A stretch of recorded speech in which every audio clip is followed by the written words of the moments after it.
तो जिनको बिहार की जनता ने रिजेक्ट कर दिया, देश की जनता उनको कैसे अपनाएगी, ये बहुत बड़ा सपना दिन में ये देख रहे हैं। और 24 में इससे बड़ा जनादेश हम लोग लेकर आएंगे। मैं बिहारी हूं सर कि जहां आपकी सरकार है वहां की घटनाओं को आप छुपाएंगे और जहां दूसरों की सरकार है वहां की घटनाओं को आप उठाएंगे। नमस्कार, मेरा नाम आलोक है। आप लाइव स्ट्रीम देख रहे हैं। लोजपा रामविलास के राष्ट्रीय अध्यक्ष चिराग पासवान आज संसद में जब बोल रहे थे, केंद्रीय गृह मंत्री अमित शाह भी वहीं मौजूद थे। उन्होंने एक तरफ जहां मणिपुर की घटना को लेकर के चर्चा में हिस्सा लिया। आपको बता दें, अविश्वास प्रस्ताव आया है सरकार के खिलाफ। इस पर प्रधानमंत्री नरेंद्र मोदी को भी आज अपना वक्तव्य रखना है, अपना उत्तर रखना है। सरकार का उत्तर नरेंद्र मोदी जब देंगे उस वक्त क्या कहेंगे ये देखना होगा। लेकिन चिराग पासवान ने यह दावा किया है कि 2024 में भी नीतीश कुमार का हाल बुरा होने वाला है। बिहार की 40 सीटों पर एनडीए विजयी होगी। अमित शाह भी वहीं मौजूद थे। चिराग पासवान बिहार की भी कई आपराधिक घटनाओं का जिक्र देश की संसद में कर रहे थे। जरा सुनिए। सर ये लोग गए थे मणिपुर, बहुत अच्छी बात है, जाना चाहिए ये, पर सर ये कलेक्टिव रिस्पॉन्सिबिलिटी होनी चाहिए, सेलेक्टिव रिस्पॉन्सिबिलिटी नहीं सर। जो लोग मणिपुर गए थे यही लोग सर बिहार भी गए थे। बिहार में क्यों नहीं ये लोग गए दरभंगा, क्यों नहीं गए ये लोग अरवल, क्यों नहीं गए ये लोग मुजफ्फरपुर। अभी बछवाड़ा में सर एक छोटी सी बच्ची के साथ दुष्कर्म करके 10 साल की बच्ची, उसको तेजाब छिड़क कर उसको जलाकर मार दिया गया। उसके शरीर को अपने ही घर में 10 फीट गड्ढे में उसको दफना दिया गया। दलित महिला के साथ सर मुजफ्फरपुर में दुष्कर्म करके उसके शरीर को 2 टुकड़ों में काटकर अर्धनग्न व्यवस्था में सर खेत में फेंक दिया गया। क्यों नहीं गए ये लोग वहां पर? अपने गठबंधन को तो मजबूत करने गए, पर क्यों नहीं ऐसे परिवारों से जाकर मिले? तो सर ये सेलेक्टिव रिस्पॉन्सिबिलिटी जब निभाते हैं, सर हकीकत है देश के किसी भी कोने में किसी भी मां बेटी के साथ ऐसी घटना हो रही है तो वो अक्षम्य है, वो निंदनीय है और उसको कोई बर्दाश्त नहीं कर सकता। और उसमें पूरे सदन को सर एकजुट होना होगा। कल गृह मंत्री जी ने जिस तरीके से अपील की सर, पूरे सदन को इसमें एकजुट होना होगा।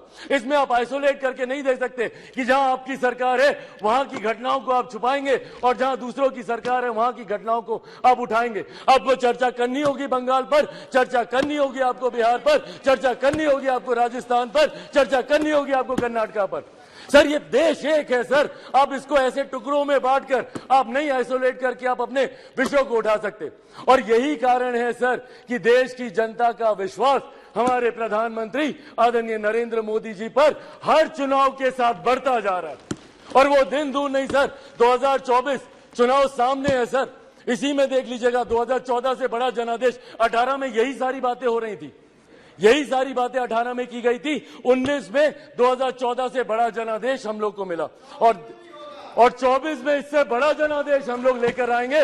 मैं बिहारी हूं सर, बिहार से कम मैं विश्वास दिलाता हूं 40 की 40 सीटें हमारा एनडीए गठबंधन जीत कर आएगा, इसमें कहीं कोई शंका नहीं है। मैं जमुई का प्रतिनिधित्व करता हूं सर। मेरे नेता, मेरे पिता आदरणीय रामविलास पासवान जी की कर्म भूमि हाजीपुर रही है सर। बिहार के हर एक जिले में घुमाओ और वो मेरे विश्वास को बढ़ाता है। आज बिहार के युवा, देश भर के युवा सर, देश को दुनिया की तीसरी सबसे बड़ी अर्थव्यवस्था बनते हुए देखना चाहते हैं। 2047 में हमारे देश को एक विकसित देश के तौर पर देखना चाहते हैं और इस सपने को कोई पूरा कर सकता है तो वो सिर्फ और सिर्फ हमारे आज के प्रधानमंत्री आदरणीय नरेंद्र मोदी जी ही पूरा कर सकते हैं। इसीलिए सर मैं अपनी पार्टी की तरफ से जहां बिल्कुल हराएंगे नीतीश जी को वैसे भी बिहार की जनता नकार चुकी है। 2020 के परिणाम दिखाते हैं, तीसरे नंबर की पार्टी बन गए, आधे से ज्यादा प्रत्याशी उनके चुनाव हार गए। तो जिनको बिहार की जनता ने रिजेक्ट कर दिया, देश की जनता उनको कैसे अपनाएगी, ये बहुत बड़ा सपना दिन में ये देख रहे हैं। इसी के साथ सर मैं इस सदन में आए इस अविश्वास प्रस्ताव के विरोध में अपनी बातों को रखते हुए लोक जनशक्ति पार्टी रामविलास पूर्ण समर्थन हमारी एनडीए की सरकार, हमारे मौजूदा प्रधानमंत्री आदरणीय नरेंद्र मोदी जी को देती है। बहुत तो चिराग पासवान की पूरी बातों को आपने सुना है। दावे तो किए गए हैं संसद में। अमित शाह भी वहीं मौजूद थे। आपको बता दें, पिछले दिनों जब एनडीए की नेताओं की बैठक हुई थी, एनडीए के तमाम जितने घटक दल हैं उनके नेताओं की बैठक हुई थी, उसमें चिराग पासवान और पशुपति पारस भी शामिल हुए थे। लेकिन देखना होगा चाचा भतीजे के बीच में जो बिगड़े हुए संबंध हैं क्या वे सुधरेंगे, और अगर ऐसा नहीं है तो चिराग पासवान तो एनडीए के साथ हैं, क्या पशुपति पारस भी एनडीए में रहते हुए बिहार में सीटें ले पाएंगे? चिराग पासवान की भी इच्छाएं बड़ी हैं, देखना होगा। लेकिन संसद के भीतर कैसे नीतीश कुमार पर हमला बोलते हुए चिराग पासवान ने ये तक कह दिया कि हाल बड़ा बुरा होने वाला है 2020 की तरह। आपने सुना है। हमारे चैनल को सब्सक्राइब कर लें, साथ साथ फेसबुक पेज भी लाइक करें। धन्यवाद।